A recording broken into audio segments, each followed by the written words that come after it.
Ready when you are. Okay, here we go. Hey, good evening. Welcome to the Global Brain Project Google Hangout. Myself, Peter Liu, with David Russell, the founder of the Global Brain Project. And every Friday at this time, we have this hangout to discuss the Global Brain Project and various issues connected with it. And the Global Brain Project itself is a meditation that occurs every Saturday um, at 6 a.m. Eastern Daylight Time and 12:30 p.m. Eastern Daylight Time and 11. Let's see if I get this right. 11 a.m. UK time and Yes, yes, 5:30 UK time on Saturdays. that's So, right. and we encourage you to submit your questions to us for the Hangout tonight, either on our Google Hangout page. Some of you may be able to access the Q&A that's on this page, this YouTube page right now. So either way, please ask some questions. And without any more fiddling around, David Russell. Hi, everybody. I'm not fiddling around at all, honestly. Well, I might fiddle later. I do have my violin to hand. Um, so I thought today I'd talk about meditation. I thought I'd talk to those people, and there are lots and lots of them, who have had my meditation documents, who practice the same meditation as me, because there is a trick to this meditation, and the trick is don't do it. You just don't have to do anything. All you have to do is start your mantra and let it happen. That's the trick. It's a difficult one because when you have something like this, which is so good for you, so positive. I mean, at the moment, Ingrid and I are starting to meditate 5 minutes before we're supposed to because we just can't wait. When you have something that's this positive, the inclination is to be very hands-on. In this case, in the case of meditation, the trick is hands off. Don't touch it. You start your mantra, you let your mantra go. If it disappears, great. Let the thoughts come. The thoughts will occupy your mind, and at some stage you will think, oh Jesus, I'm supposed to be meditating. And at that point, you restart your mantra at exactly the same level as the thoughts you were having. Now, as you practice this meditation, you transcend. So what happens is you start with thoughts that are very clear: fish paste, fish paste, fish paste, fish paste, fish paste. But as you progress through the meditation, the thoughts become less clear, more amorphous, um, almost cloudy. They become like whispers. That's the trick. When you restart your mantra, if you were thinking a thought as a whisper, start your mantra as a whisper. That way you are starting at the level of consciousness that you kind of left off at last time, as it were. That essentially is the trick. You do not need to, you certainly don't need to hammer away at your mantra. You don't need to concentrate on your mantra. Um, Really, all you need to do is start your mantra and go with it. Let it take you where it will. And it will take you places. Trust me, it really will. Your mantra is a very, very powerful word. Although I have to say, any word is as powerful. The power is not necessarily in the word, it's in the technique. And the technique is gentle, gentle, gentle, really gentle. Don't grip this technique hard and bang away at it. Let it slip into you and do it in a relaxed and fluid fashion. Um, it's very easy to think, I'm not meditating properly, I'm not meditating properly, I'm not saying my mantra, I'm having all these thoughts. That's absolutely fine. Thoughts are an implicit and important part of this meditation. Thoughts are the mental aspect of the release of stress. Therefore, they are absolutely crucial to what this meditation is about.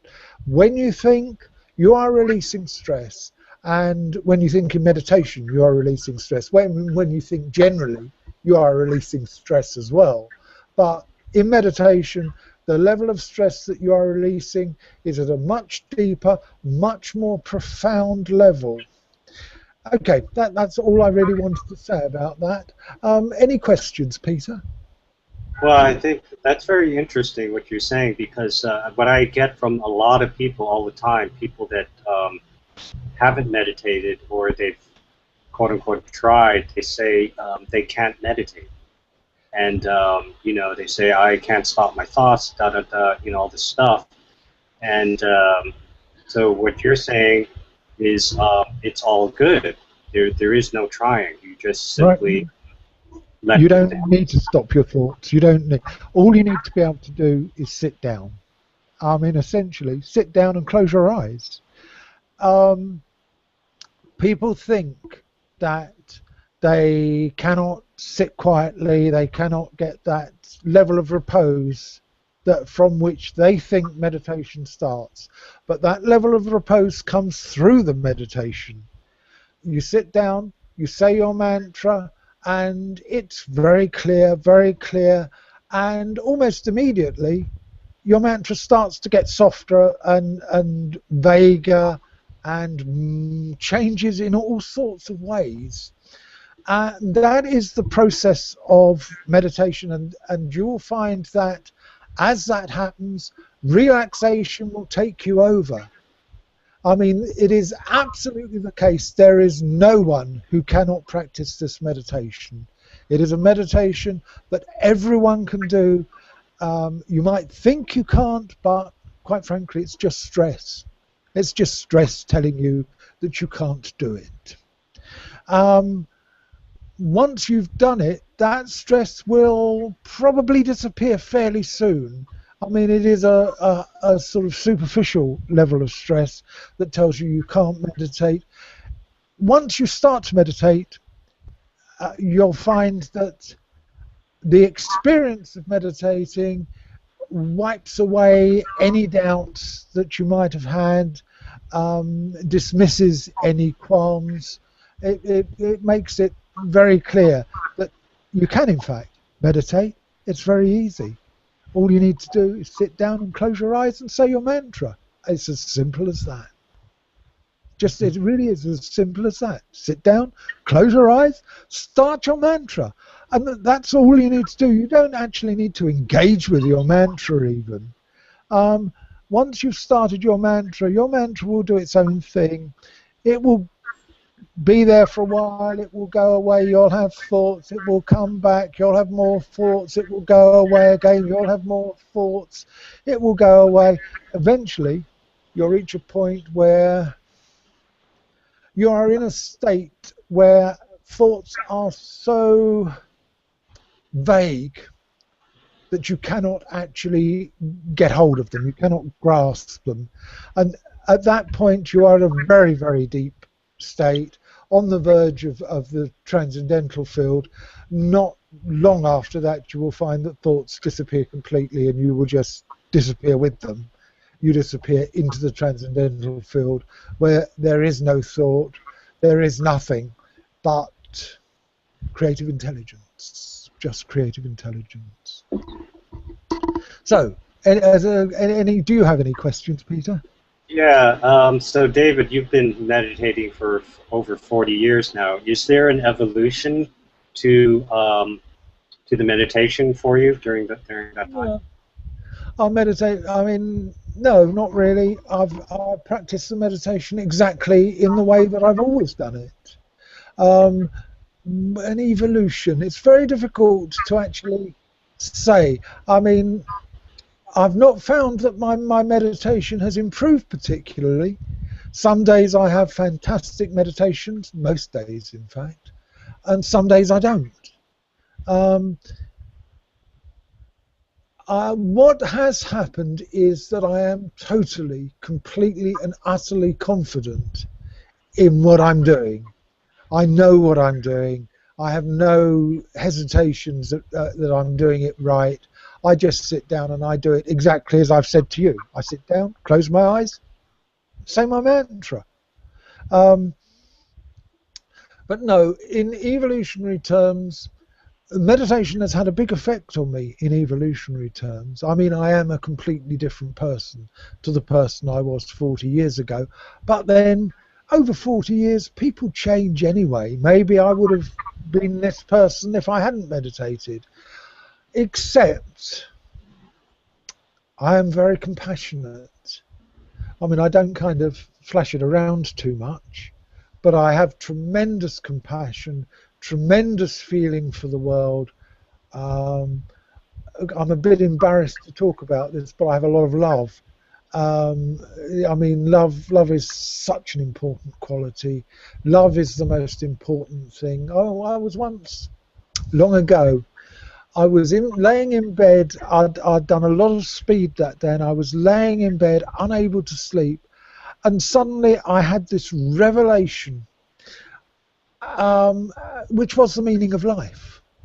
I actually had this equation, which I cannot remember, by the way, that kind of worked me through to the meaning of life. And the end result was the meaning of life is love. It really is. It's all love. If there was more love in the world would be a much better place. I mean, so obvious. It's so obvious. Everybody knows it. It's just we all have a lot of difficulty doing it. Meditation makes it much easier to do it. With meditation, I mean, if you're feeling peaceful in yourself, relaxed, happy, of course you're going to reflect that into the world, and that's what the world needs. It needs you to reflect that feeling of love and peace that you get from meditation. That's why we're doing it.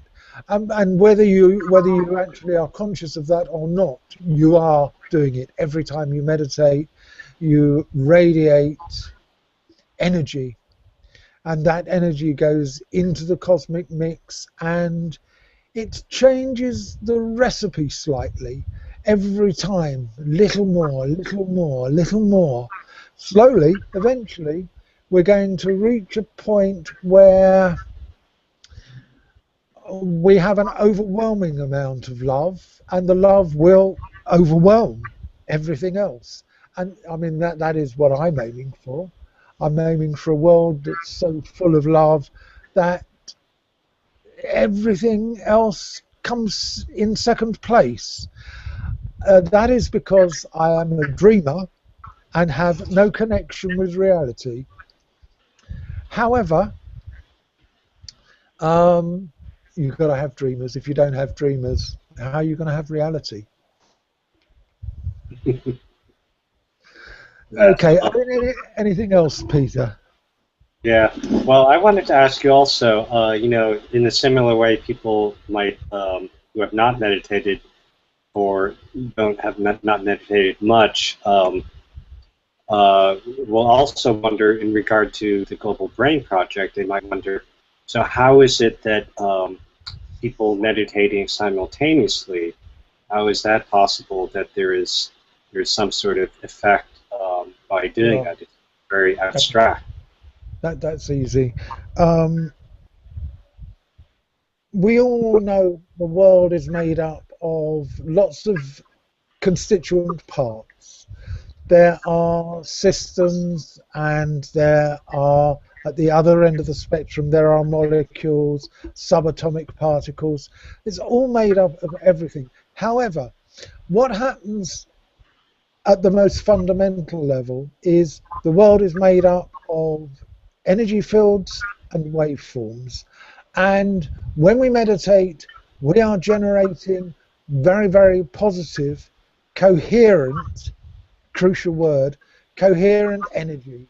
And that energy that coherence has an effect because it is penetrating a tremendous amount of chaotic energy.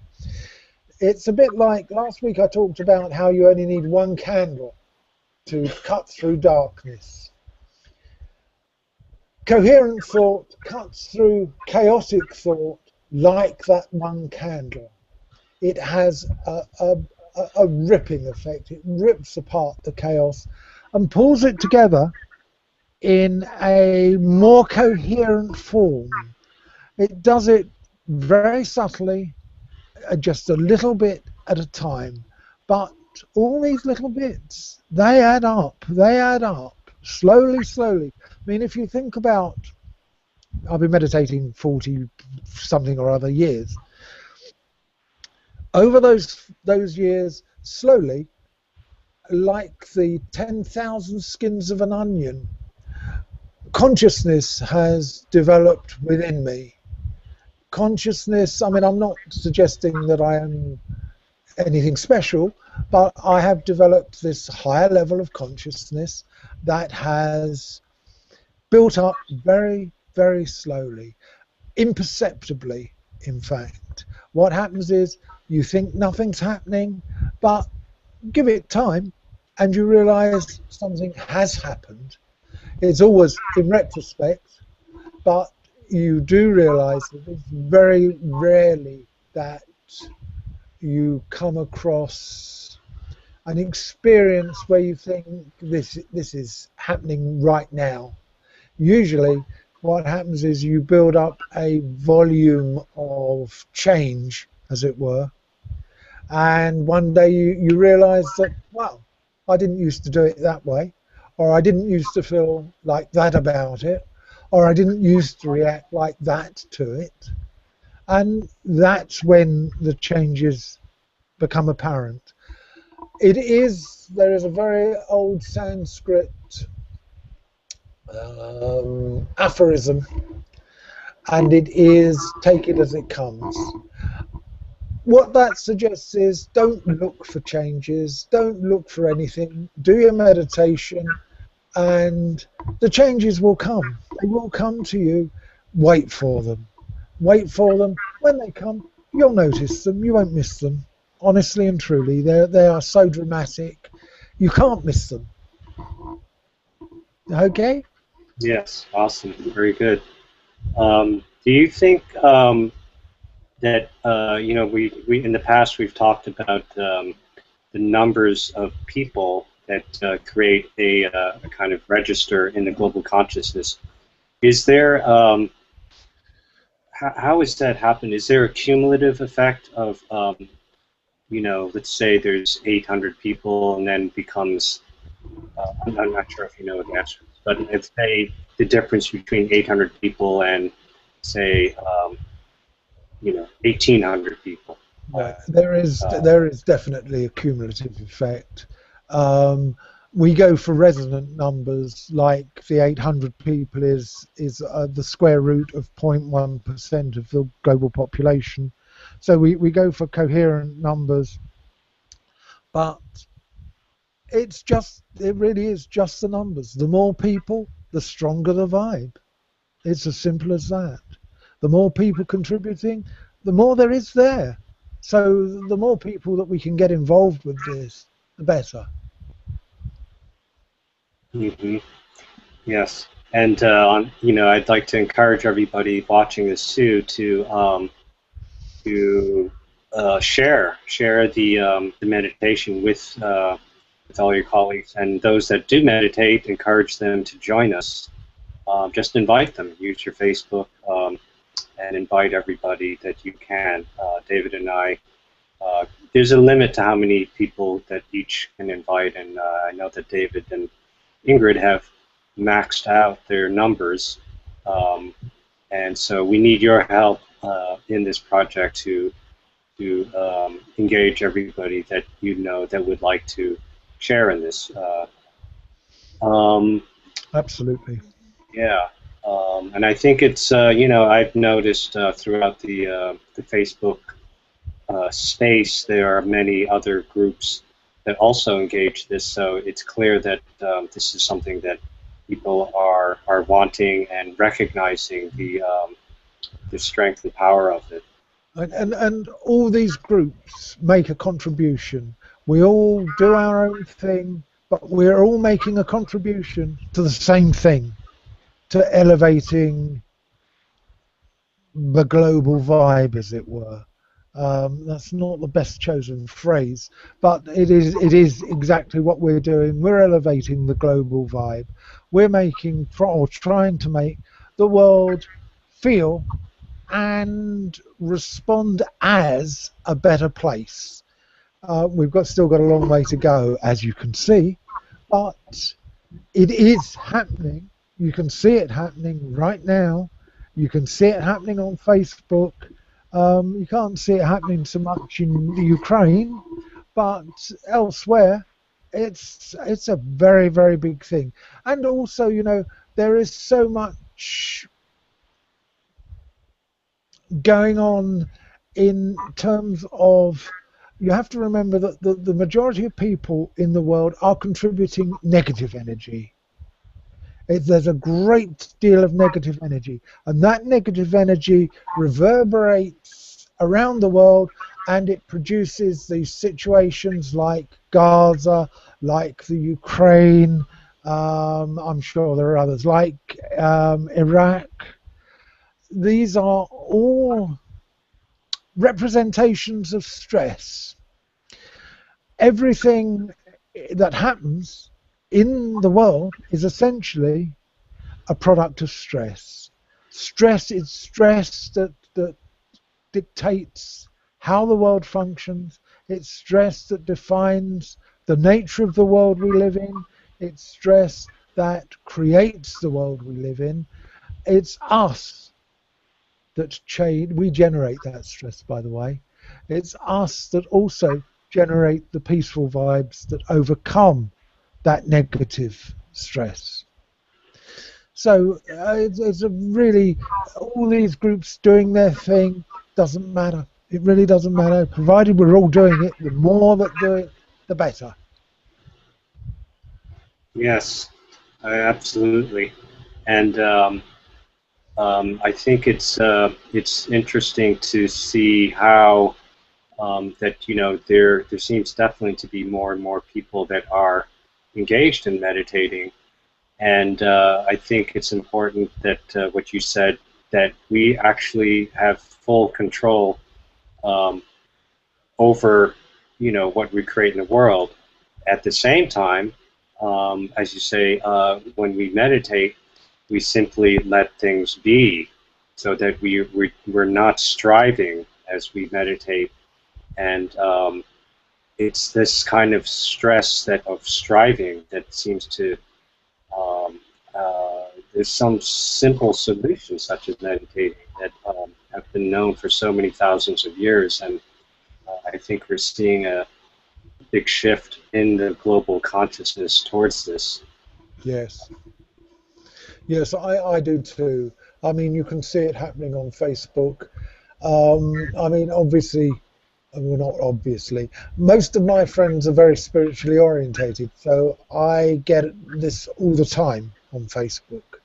But I think that generally on Facebook, there must be this mood of spiritual assumption, where people are actually assuming their own spirituality through various means, not least of the means being meditation. I think that must be happening more generally. I think it must be a broader phenomenon than I have seen. However, when you look at what appears in Facebook, there's a lot of negativity there. There's a lot of negative stuff happening. I mean, quite frankly, I'm amazed that America puts up with its police force, for example. I mean, a police force that behaves like the American police force, that's not a police force, that's a fascist army. I mean, people, there is a certain basic level of fairness and justice that has to prevail in the world. Otherwise, the world is lost. And unfortunately, the police force don't seem to have that level of justice in America. I mean, it's the same the whole world over, but I get much more information about America than I do about other countries. So I know what's happening with the police force. But, you know, we have to stand up and fight this. I mean, we can meditate, but in the final analysis, it's, come on, chaps, out on the streets, get your banners out, march, march, shout, make a noise, make your opinion obvious. If you don't make your opinion obvious, if you don't make your voice heard, you're not gonna get the changes you want. I mean, they will come eventually, but eventually that's too long. We need these changes to happen soon, before we kill the world completely. Um, and I think that the way we make them happen soonest is through meditation. Okay, anything else I can say here, Peter? Yeah, no, I absolutely agree with you, and I think it's important for everybody to realize, maybe not everybody realizes this, that every person does indeed matter. Your voice matters, and I think we can, you know, if you have that point of view, or if you take that, you can see things will happen, and it's all about us coming together, but with each of us having our own voice. So you do matter, and every bit of every time you meditate, that makes a difference as well. Yeah. So I think, Absolutely. yeah. Do you have any more thoughts on that, David? No, I absolutely agree with you. I mean, people don't think they matter, but quite frankly, everybody is crucial to this. The more people involved, the stronger it gets, and everybody has a contribution to make. It might be small, but small is significant. Small and significant, they are not necessarily opposing qualities. Small and significant, they can go together, and meditation is one of those things, small but significant activities that changes things. Absolutely. Okay, Uh, sorry, go on. yeah. I think that might be our final message for tonight. Okay, I'll go with that. Yeah. So Okay. I encourage everybody to join us for tomorrow's meditation, Yes, and please. also join us next Friday at the same time for our next hangout. And we do encourage you to submit some questions or thoughts that you might have. Yes, Um, please. and well, thank you for joining us, everybody. Yes, thank you, everybody. I hope you got something out of this. I don't know that I did, but I'm sure somebody did somewhere, somewhere. Thank you very much, Peter. Thank you, everybody. Good night. Okay. Good night.